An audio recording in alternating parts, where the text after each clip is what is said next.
David is marveling about God and the beauty of God and the grandeur and the majesty.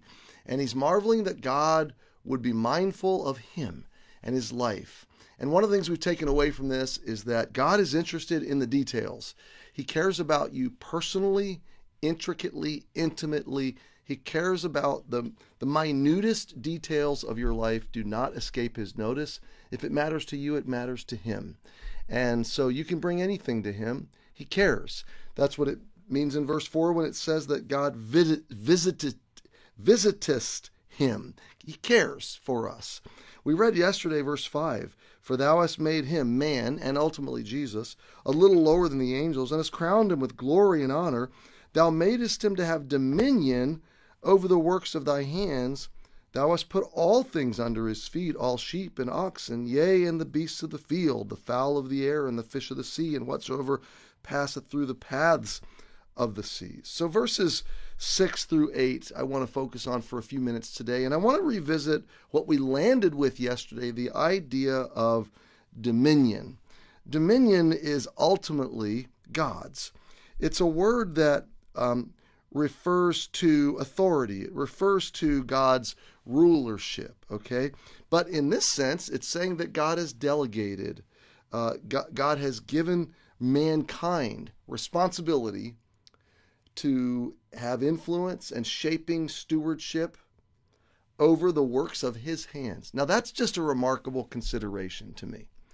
And I want you to personalize this for these next few moments. I want you to stop and ask yourself, what are the works of God's hands that he's given me dominion over?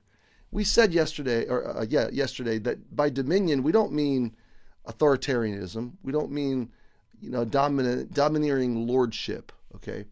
We mean more of a subjected, submissive to a higher authority, but a delegated dominion. The root word would be dominance, but it's not an oppressive kind of dominance. It's a influential, gracious, living out the heart and mind and life of Jesus, ministering the grace of Jesus, stewarding opportunities and responsibilities and gifts and callings as Jesus would have me to do.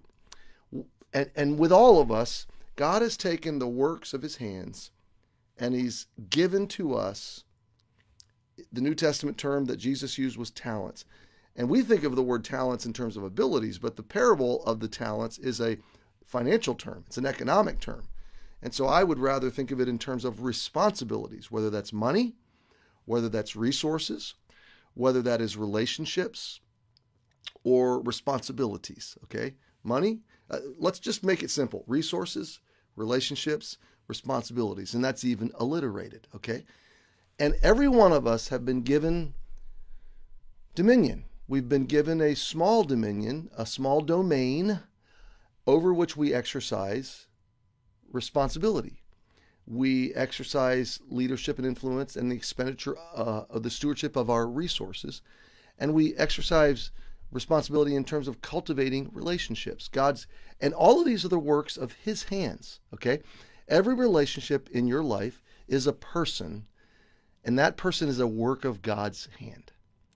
And every resource in your life. Now, in David's life, he begins to list them, okay, as all things under his feet, okay? And he begins to talk about sheep and oxen and beasts of the field and birds and fish and the paths of the sea. Maybe that's a reference to the currents of the sea that would have to do with commerce, okay? Shipping and receiving. And so David really is thinking in terms of the resources at his disposal.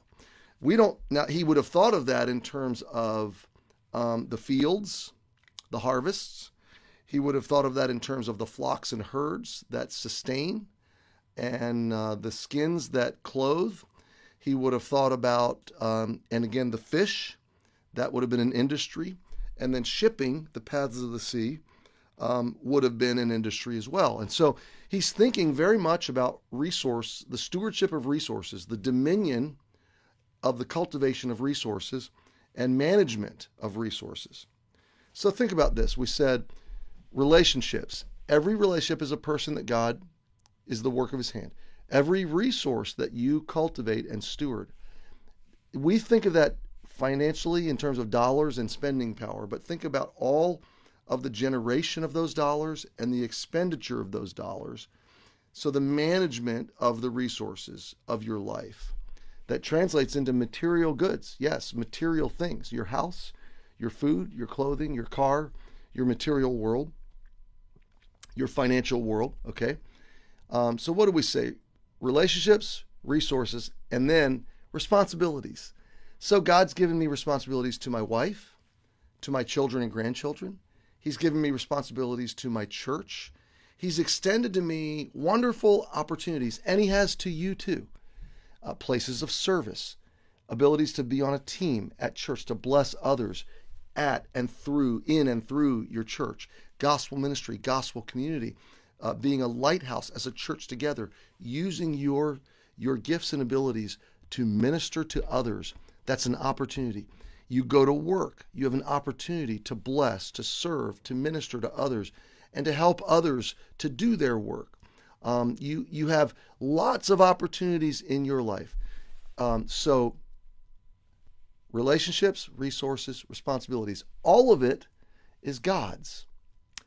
You are the steward, he's the owner, and what has he done? He's handed it to you. Now, you can't complain that somebody has a 10-talent resource structure and somebody has a 5-talent resource structure and somebody has a 1-talent resource. That's none of our business. How much God has given to me, what God has given to me is his responsibility. How I steward it, what I do with it, whether I multiply it, whether I reinvest it, whether I seize the moment and steward the opportunities he's given to me or neglect them and get diverted off course, distracted, and live a life off mission. That's my decision. I can't determine what he's given to me. I can only determine what I do with it.